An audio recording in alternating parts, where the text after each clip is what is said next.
Welcome to Jewish Inspirational Stories. We're reading from the book Vayima'im, Taking Sides.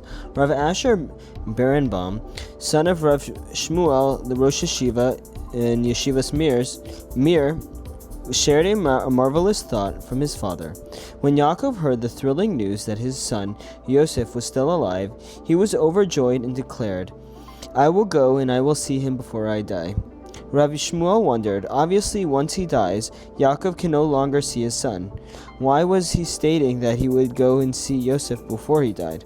Rav Shmuel shared a powerful directive from Rav Elimelech Wasserman in Berenvach, who instructed his Talmidim to go see the Chafetz Chaim in Radin.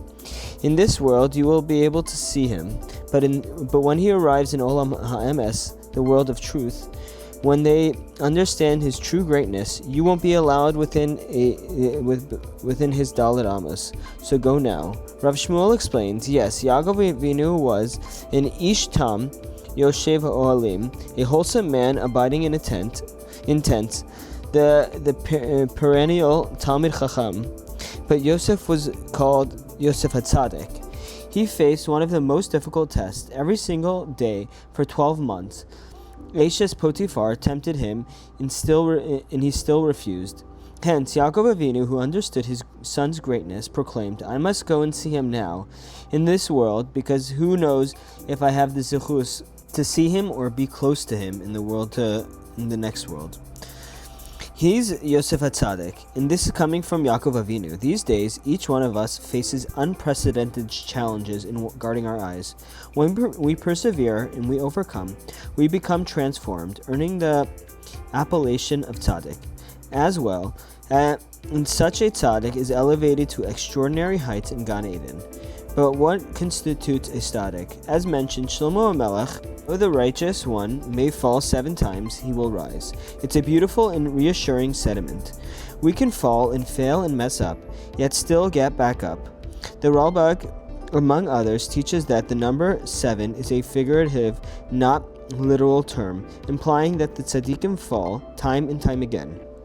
But it is that a tzaddik, someone who constantly fails, perhaps the pasuk should have said, a Jew falls 7 times, or an average person falls 7 times. But a tzaddik? We think of a tzaddik as somebody who is pure and impeccable and never fails, not somebody who fails over and over again. What type of tzaddik keeps on falling?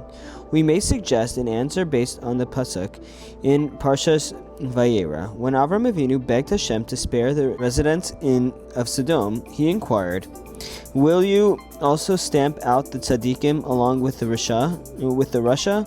But the question begs, what type of tzaddik lived in an immoral Sodom?